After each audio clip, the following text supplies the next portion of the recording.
Alhamdulillahirabbil alamin wassalatu wassalamu ala asyrafil anbiya'i wal mursalin wa ala alihi wa sahbihi ajma'in. Subhanaka la ilma lana illa ma 'allamtana innaka antal azizul hakim wa tub 'alaina innaka antat tawwabur rahim. Raditu billahi rabba wa bil islami dina wa bi Muhammadin nabiyya wa rasula. Rabbi zidni ilman warzuqni fahman bi rahmatika ya arhamar rahimin. Amin ya rabbal alamin. Segenap pengurus Masjid Babus Salam yang kami hormati, bapak-bapak dan ibu-ibu sekalian yang dirahmati dan muliakan oleh Allah Subhanahu wa taala, wabil khusus anak-anakku sekalian yang hadir pada kesempatan malam hari ini. Mudah-mudahan seluruh rangkaian ibadah yang kita lakukan mendapatkan ridha dari Allah Subhanahu wa taala. Amin ya rabbal alamin. Salawat dan salam tidak lupa kita sampaikan pada junjungan Nabi besar kita Muhammad sallallahu alaihi wasallam. Allahumma fassalli wa sallim wa barik alaih, pada segenap keluarga dan para sahabatnya. Mudah-mudahan kita tetap beristiqamah untuk mengikuti sunnah daripada sunnah Rasulullah sallallahu alaihi wasallam.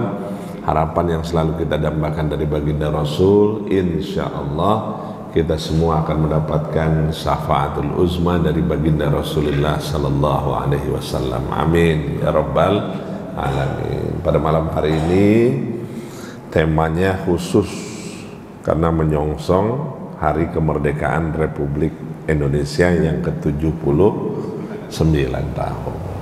Tapi sebelumnya marilah sama-sama kita berdoa kepada Allah Subhanahu wa taala. Yang pertama barangkali untuk Bapak Zainuddin, Ustaz Zainuddin yang berhalangan hadir, katanya kurang sehat, mudah-mudahan Allah sembuhkan beliau. Allah berikan kesehatan lahir dan batin dan segera sembuh dari penyakitnya. Dan yang kedua, kita doakan juga kepada bangsa dan negeri ini, mudah-mudahan selalu dalam lindungan Allah Subhanahu wa taala. Kemudian hal-hal yang berkait dengan aktivitas kegiatan yang akan berlangsung insyaallah pada tanggal 17 Agustus besok, mudah-mudahan Allah berikan kemudahan, kelancaran dan senantiasa mendapatkan perlindungan dari Allah Subhanahu wa taala. Amin ya rabbal alamin. Bapak dan Ibu sekalian, malam hari ini tema yang saya sampaikan tadi bahwa kita akan berbicara tentang mensyukuri kemerdekaan, gitu ya. Tadi saya sudah mengawalinya bahwa insya Allah kemerdekaan Republik Indonesia sudah memasuki usia yang cukup lumayan luar biasa, yaitu 79 tahun. Mohon maaf barangkali kepada orang tua kami yang kebetulan juga mengalami tiga periode berkait dengan pasca masa penjajahan, kemudian persiapan kemerdekaan dan sampai dengan kemerdekaan hari ini, mungkin punya cerita sendiri, gitu ya. Para penesepuh kami yang hadir di tengah-tengah hari ini, kalau kami memang tidak merasakan bagaimana dentuman peluru, kemudian bagaimana pengorbanan yang luar biasa sekali, tapi kami baru hanya bisa menikmati kemerdekaan seperti ini, gitu ya. Tetapi alhamdulillah orang-orang tua kami bisa mendapatkan kenikmatan yang sangat luar biasa sekali. Jadi kalau hari ini kita mendapatkan kenikmatan yang luar biasa, ini patut kita syukuri kehadirat Allah Subhanahu wa taala. Sesuai dengan surah Ibrahim, Allah tegaskan, apa Allah tegaskan? La in syakartum la azidannakum. Kalau kalian tahu bersyukur atas nikmat yang diberikan oleh Allah Subhanahu wa taala, janji Allah la azidannakum, niscaya Allah akan tambahkan. Wala in kafartum, tetapi kalau kalian kufur, ingkar terhadap nikmat yang diberikan oleh Allah, kata Allah Subhanahu wa taala, inna azabi lasyadid, maka sesungguhnya siksa Allah itu amat pedih. Nah, ketika kita berbicara tentang kemerdekaan, bahwa kemerdekaan itu adalah rahmat dari Allah Subhanahu wa taala. Betul ya? Rahmat Allah ya. Kalau bukan karena rahmat Allah, kalau bukan karena pertolongan Allah, kira-kira udah merdeka belum gitu? Belum ya? Gitu. Nah, yang kedua katanya Di samping rahmat Allah Subhanahu wa taala, dan tiap individu kita dijamin untuk mendapatkan yang namanya kemerdekaan. Jadi tiap individu kita itu berhak untuk mendapatkan yang namanya kemerdekaan. Nah, landasannya apa? Landasannya adalah Pancasila dan Undang-Undang Dasar 1945. Betul ya? Di pembukaan undang-undang dikatakan apa? Berkat rahmat Allah Subhanahu wa taala, gitu ya. Seterusnya maka penjajahan di atas dunia harus segera dihapuskan karena tidak sesuai dengan peri kemanusiaan. Gitu. Ya. Jadi namanya penjajahan harus segera dihapuskan. Nah, barangkali kita juga berpikir masih ada saudara kita yang hari ini tetap terjajah. Siapa? Saudara kita di Gaza dan Palestina. Gitu, ya. Kalau kita masih menikmati luar biasa, hari ini bisa duduk-duduk di masjid dan lain sebagainya, kira-kira saudara kita di sana bagaimana? Nah, kalau kita bisa menikmati kenikmatan luar biasa dari tidur di atas kasur, kemudian saudara-saudara kita yang di Gaza di Palestina bagaimana? Ya, kalau saudara-saudara kita di Palestina, kalau kita di sini masih bisa menikmati makan, minum, enak, gitu ya. Kira-kira saudara kita di sana bagaimana? Nah, itulah bandingan-bandingannya yang harus kita pikirkan dengan baik, bahwa kita mesti bersyukur atas nikmat yang diberikan oleh Allah Subhanahu wa taala. Bapak dan Ibu sekalian, gitu, ini kita bahas tentang makna kemerdekaan. Jadi makna merdeka itu adalah kebebasan untuk memiliki hak dan hak-hak dasar sebagai manusia.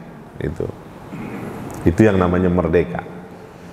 Itu merdeka secara umum. Jadi ada hak kita, hak kemerdekaan kita sebagai individu, kemudian ada hak-hak dasar kita sebagai manusia. Hak hidup, hak untuk berpikir, hak untuk menjalankan aktivitas, hak untuk beragama, hak untuk berinteraksi, hak untuk berkata-kata, semuanya diatur dalam tatanan kehidupan kita. Tetapi ada satu hal yang penting berkait dengan merdeka itu sendiri, maka kita lihat kedudukannya di dalam pandangan syariah. Apa pandangan syariah? Pandangan syariah menegaskan katanya bahwa yang namanya merdeka itu adalah manakala atau bila mana seseorang sadar dan berusaha keras memposisikan dirinya selaku hamba Allah. Ngomong-ngomong, kita hamba Allah apa bukan? Iya. Maka disitulah ada kata Abdullah. Maka perintah yang paling utama dari Allah Subhanahu wa taala adalah wa ma khalaqtul jinna wal insa illa nggak ada spidolnya, nggak ada. Wa ma khalaqtul jinna wal insa, aku jadikan jin dan manusia illa, kecuali liya'budun, hanya semata-mata untuk beribadah kepada Allah Subhanahu wa ta'ala. Maka kedudukannya gitu, hamba Allah dalam segenap dimensi dirinya, baik penciptaan, penghambaan, kecintaan, perasaan maupun perilakunya. Jelas ya? Jadi intinya kalau kita bicara tentang merdeka buat diri kita adalah yakin benar gitu loh, bahwa kita adalah hamba Allah.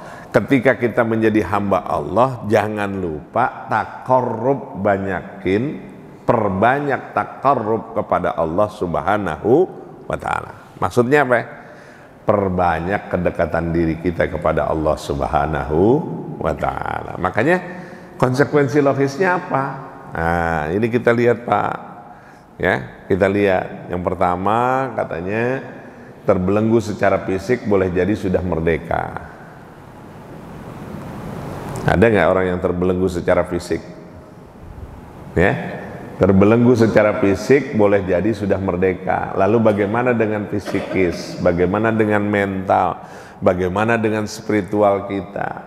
Kira-kira sudah merdeka apa belum? Belum. Ya. Jadi kalau saya kembalikan ke poin kedua tadi, kepada poin kedua, bahwa pandangan syariah, bila mana seseorang sadar dan berusaha keras memposisikan dirinya sebagai seorang hamba, maka kita lihat apakah secara fisik kita sudah merdeka. Kalau kita secara fisik sudah merdeka, barangkali yang perlu kita benahi sekarang adalah hal-hal yang berkait dengan fisikis, kejiwaan kita. Apakah mental kita juga sudah merdeka? Apakah spiritual kita juga sudah merdeka? Inilah yang menjadi pertanyaan penting di dalam kaitan kemerdekaan itu sendiri. Nah, poin berikutnya dilihat Bapak Ibu. Apa poinnya? Terbelenggu oleh materi. Kira-kira kita terbelenggu oleh materi atau enggak? Iya. Kemudian tersandra oleh syahwat. Ya, masih tersandra oleh syahwat. Syahwat itu adalah keinginan yang selalu berlebih. Pengen pengen itu dan lain sebagainya. Kemudian serta-merta menuhankan Tuhan selain Allah menjadi bukti nyata belum adanya kemerdekaan jiwa dan raga. Ya, maka ditegaskan berikutnya ada kalimat tauhid yang disebut dengan kalimat la ilaha illallah yang justru akan memerdekakan diri kita masing-masing. Ya Pak, ini kita bicara merdeka dalam kaitan tinjauan syariat, yaitu di mana manusia mendudukan dirinya sebagai seorang hamba Allah Subhanahu wa taala. Terus dia mengupayakan dirinya untuk terus bertakarrub kepada Allah Subhanahu wa taala, baik raga, jiwa, mental, spiritual, kemudian fisikis, semuanya hanya diserahkan kepada Allah Subhanahu wa taala. Makanya kalimatnya adalah kalimat tauhid, la ilaha illallah.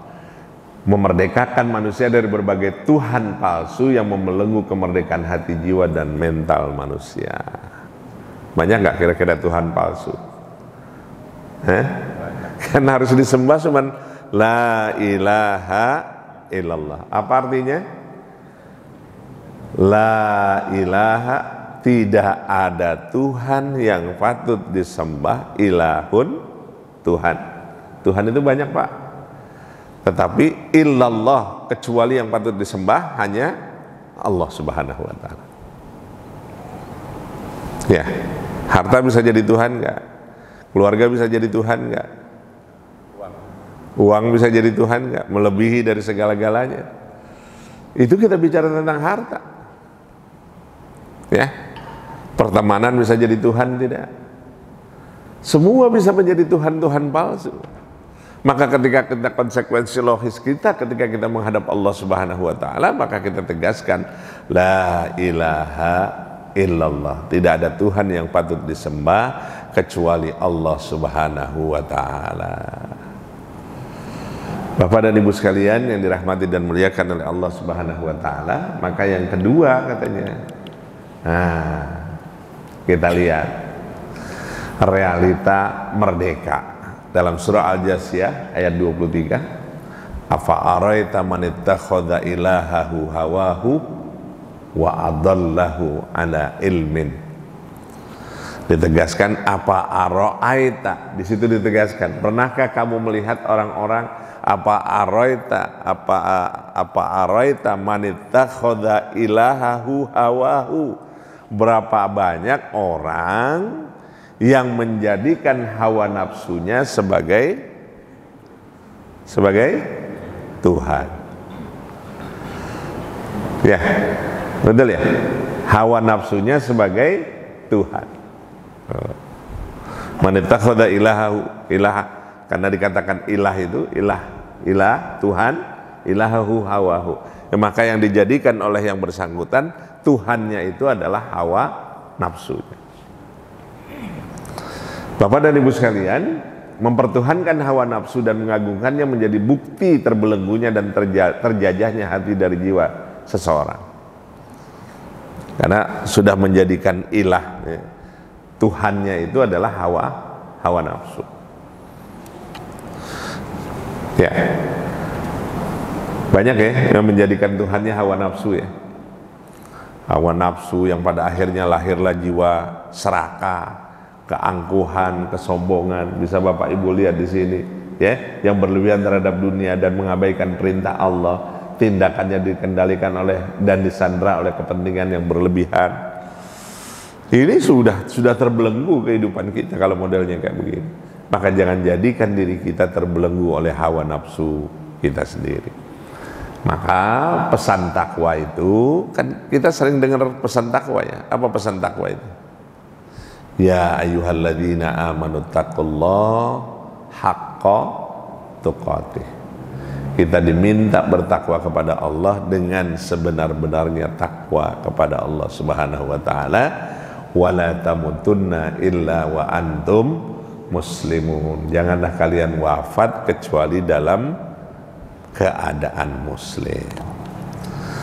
Bapak dan Ibu sekalian yang dirahmati dan dimuliakan oleh Allah Subhanahu wa taala. Ya. Di sini kita diminta untuk kembali mereview, untuk kembali melihat pribadi-pribadi kita sebagai hamba Allah Subhanahu wa taala. Apa yang diminta?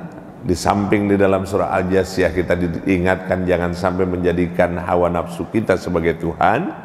Kemudian maka kita diminta pertama adalah kembali kepada fitrah keberagamaan, menjadi manusia tauhid. Menjadi manusia tauhid itu sebagaimana landasan hidup kita itu harus bermuarakan kepada kalimat tahlil. Apa itu kalimat tahlil? La ilaha illallah. Ada orang yang gak kepengen mati lewat kalimat tahlil. Setiap orang pasti menginginkan di akhir hayatnya mampu mengucapkan kalimat la ilaha illallah.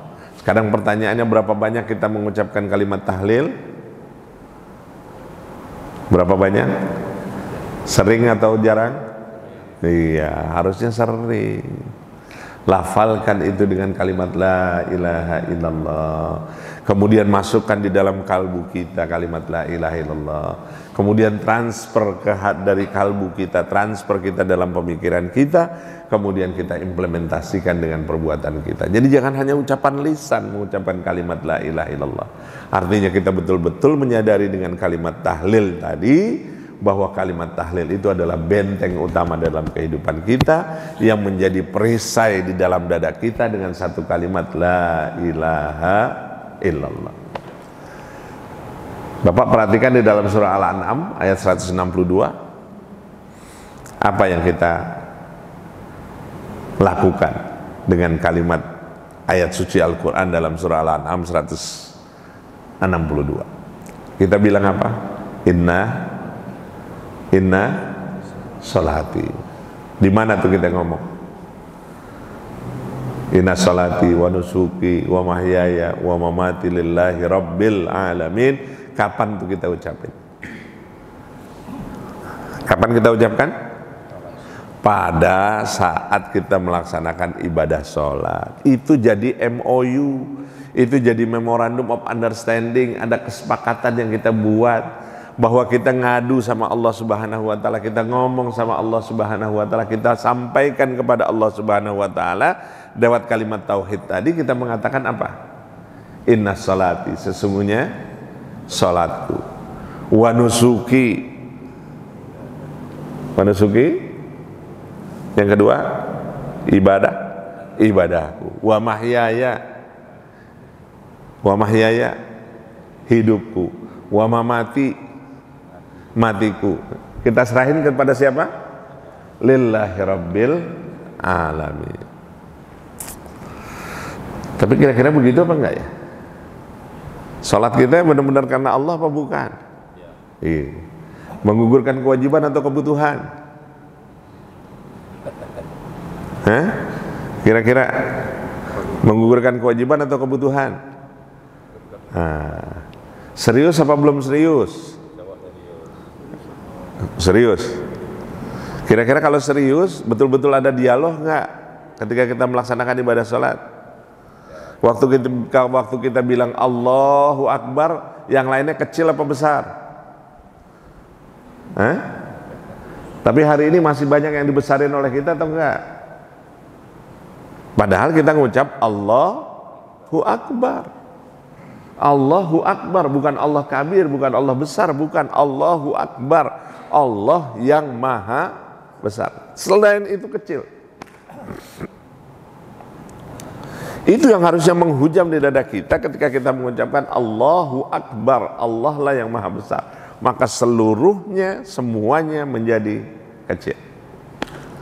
Bukan hanya pada saat kita melaksanakan ibadah sholat, tapi di luar ibadah sholat, maka disitulah utamanya kita mendahulukan Allah Subhanahu wa ta'ala.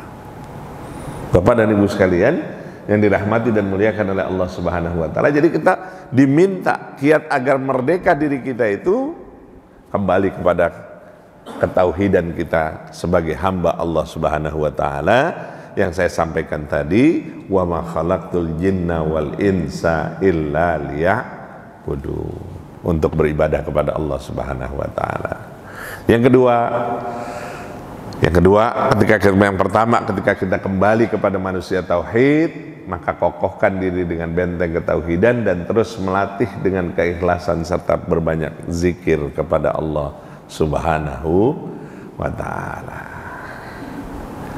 Kira-kira kalau kita bicara ikhlas, banyak ikhlasnya apa enggak kira-kira?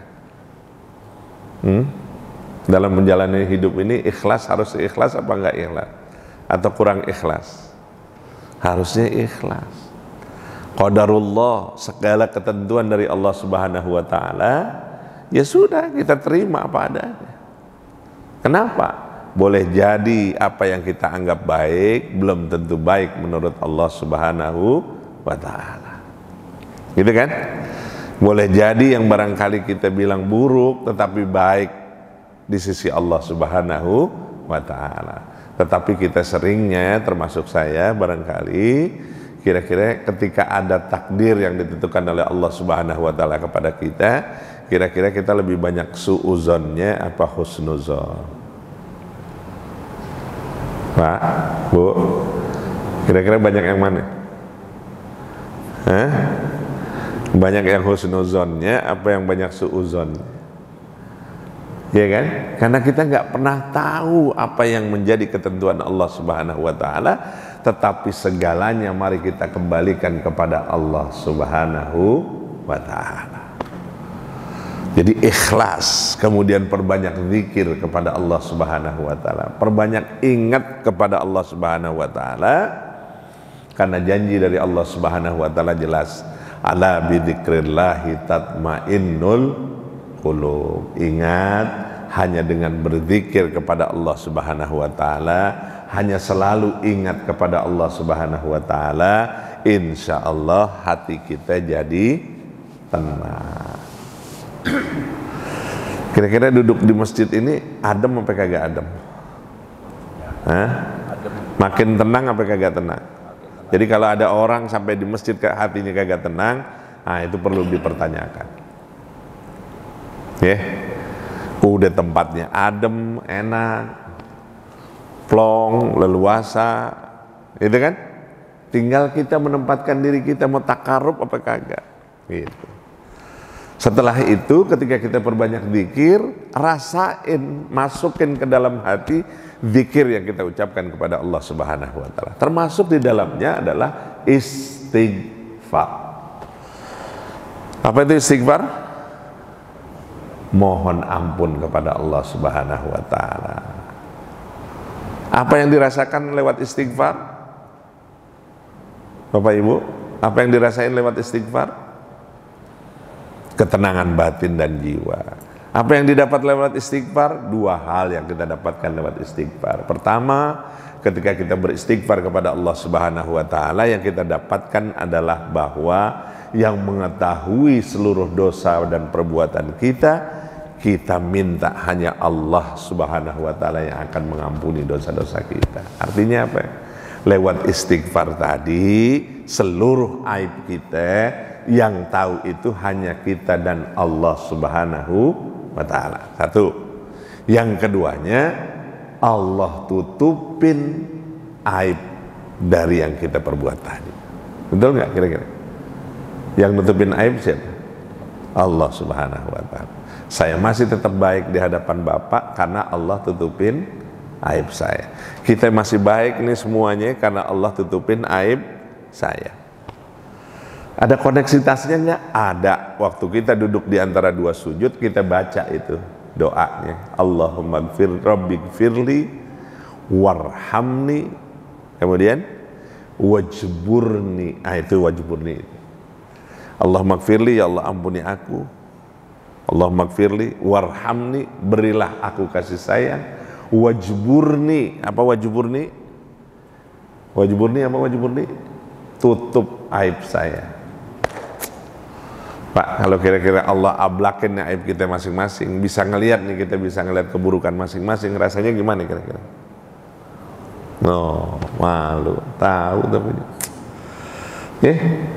adem kita di sini, adem karena bukan situasinya, bukan hanya situasinya yang adem, suasana yang adem. Di sini kita mendapatkan nikmatan bertakarub kepada Allah Subhanahu wa taala, maka perbanyaklah untuk istighfar kepada Allah Subhanahu wa taala. Yang kedua, istighfar yang kita harapkan insya Allah ketika di yaumil hisab nanti, kita berharap Allah akan mengampuni dosa-dosa kita.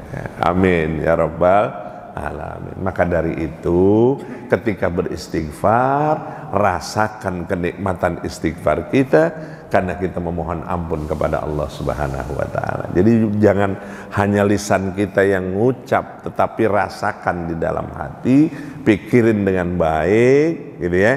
Ingat-ingat kembali betapa banyak dosa yang kita perbuat. Setelah itu sadarlah, jangan sampai dilakukan kembali. Maka kalimat istighfar itu macam-macam. Maka ada yang luar biasa sekali yang disebut dengan Sayyidul Istighfar. Penghulunya istighfar. Istighfar yang sangat luar biasa sekali.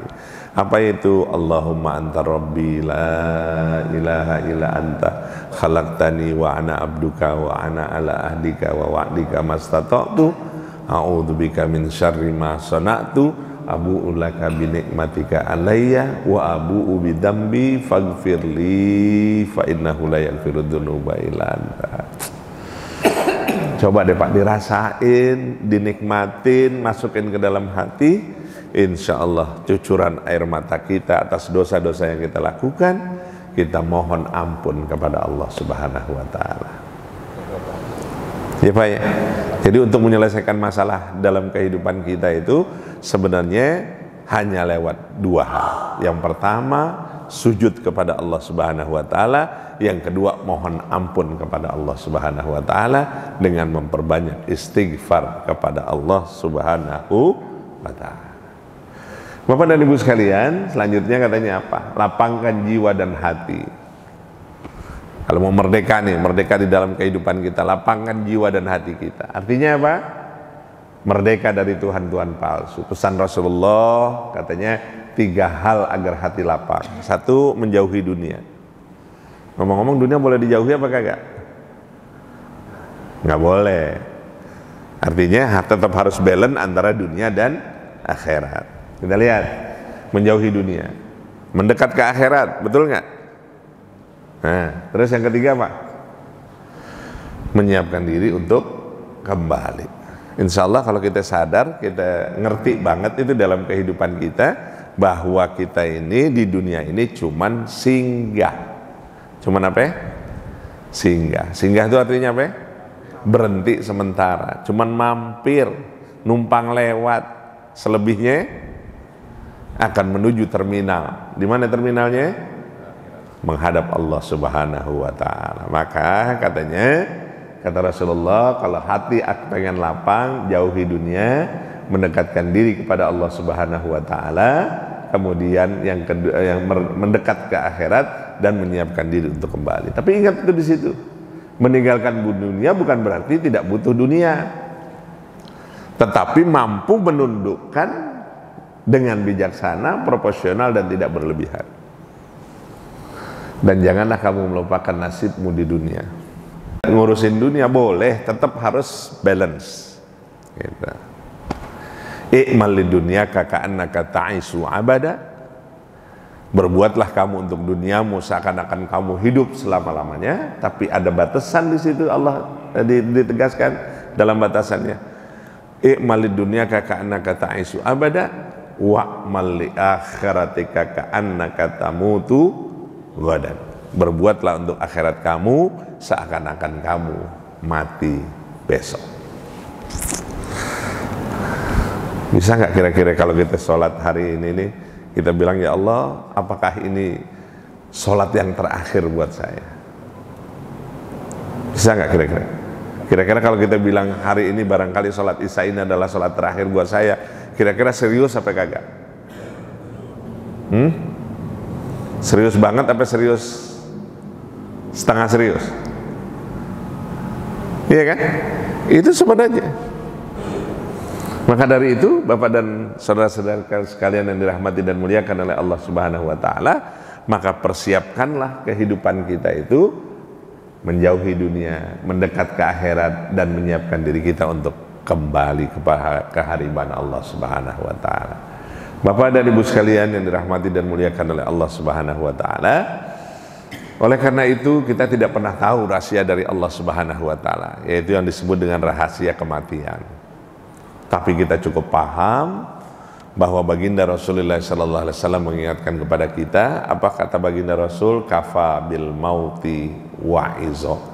Cukup kalau kematian itu jadi pelajaran penting buat kehidupan kita. Cuman memang kita nggak pernah tahu bagaimana kita mati, kapan kita mati, di mana kita mati, di mana kita wafat. Tetapi yang perlu kita pahami dengan baik, kullu nafsin dha'iqatul maut. Setiap yang berjiwa ini insya Allah akan merasakan kematian. Cuman kita nggak pernah tahu kapan, di mana, dan bagaimana. Tetapi yang jadi lebih penting dalam kaitan dengan kematian itu, kita mempersiapkan bekal terbaik untuk menghadap Allah Subhanahu wa taala. Bapak dan Ibu sekalian yang dirahmati dan muliakan oleh Allah Subhanahu wa taala, oleh karenanya ini saya cuma menyampaikan kutak-katik huruf dan lain sebagainya gitu ya, supaya kita maknai merdeka itu dengan baik. Ya. Bapak Ibu silahkan berekspresi kira-kira merdeka itu apa sih? Gitu. Ya. M, merdeka itu. M-nya apa? Mulai dari diri. Jadi kalau kita mau merdeka, mulainya dari mana? Mulainya dari mana? Dari kita sendiri. Mau merdeka apa kagak, gitu aja. Kemudian mulai dari sekarang. Terus mulai dari yang kecil. Nggak usah yang gede-gede, mulai dari yang kecil. Itu aja. Mulai dari diri kita sendiri, benahin diri kita sendiri dengan baik. Ini kan kita kadang-kadang suka merasa males. Sebenarnya ketika kita mager, males, itu sesungguhnya kita tidak memerdekakan diri kita sendiri. Gitu. Ya kan? Mulainya dari diri kita sendiri. Mulai dari sekarang. Kalau mau berbuat baik, mulailah dari sekarang. Mulai dari yang kecil. Nggak usah yang gede-gede dulu deh. Istighfar misalnya, mulai dari diri sendiri. Kita berbanyak istighfar kepada Allah Subhanahu wa taala, mohon ampun kepada Allah Subhanahu wa taala. Mulai dari diri, mulai dari sekarang, mulai dari yang kecil. Yang kecil itu yang mana? Ya istighfar astagfirullahaladzim itu kecil. Belum sampai kepada istighfar yang lebih besar yang disebut dengan sayyidul istighfar. Tapi mudawam enggak gitu. Kontinuitas enggak gitu. Yang mulai dari kecil-kecil itu. Gitu. Keberkahan sedekah itu yaitu pada saat subuh, karena ada dua peluang yang Allah berikan kepada kita. Yang pertama, satu malaikat akan mendoakan mereka-mereka yang berinfak di jalan Allah pada waktu subuh, dan itu berkah. Ada satu malaikat lagi yang akan mendoakan juga kepada yang tidak bersedekah, itu didoain sama malaikat yang satu agar Allah tidak memberikan rezeki. Pilih yang mana kira-kira? Pilih yang didoain apa yang kagak didoain? Itu peluang. Dari yang kecil aja, mau pakai yang 2000 ya terserah. Ya, betul ya? Yang 2000 apa yang 100.000? Kira-kira yang banyak di Tromol itu yang 2000 apa yang 50.000 apa yang berapa? Tengah-tengah aja.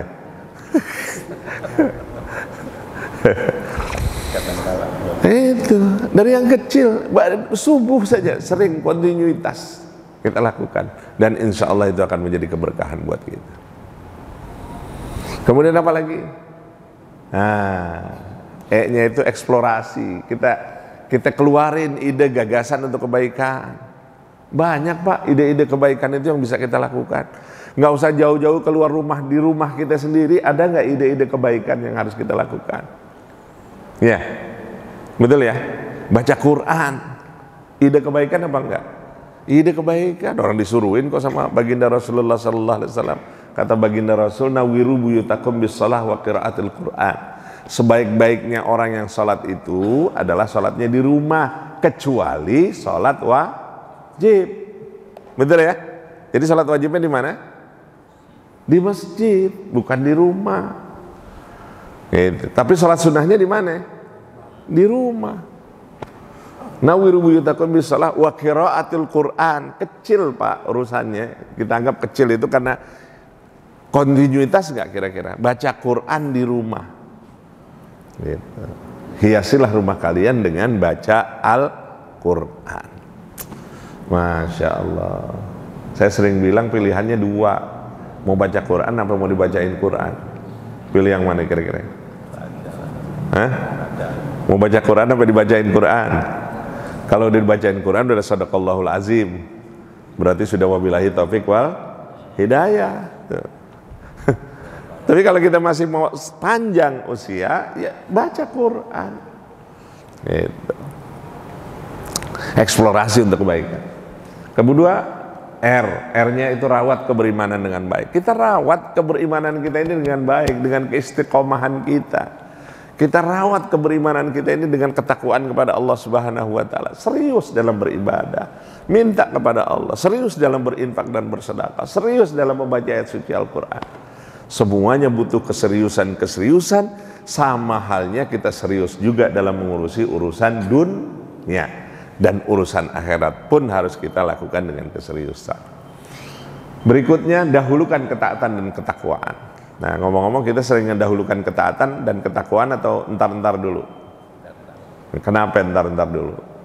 Ketika adzan berkumandang, hayalas shalah, gitu ya, ayo bergegas.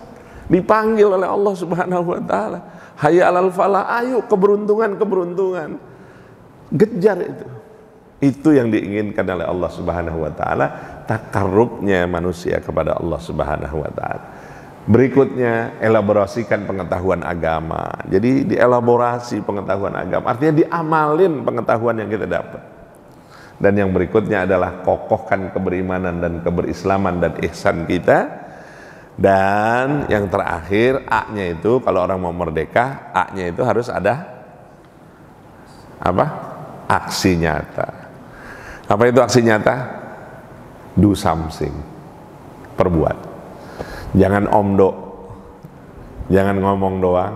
Kemudian jangan pengen tapi nggak pernah dikerjain. Banyak nggak yang pengen melulu?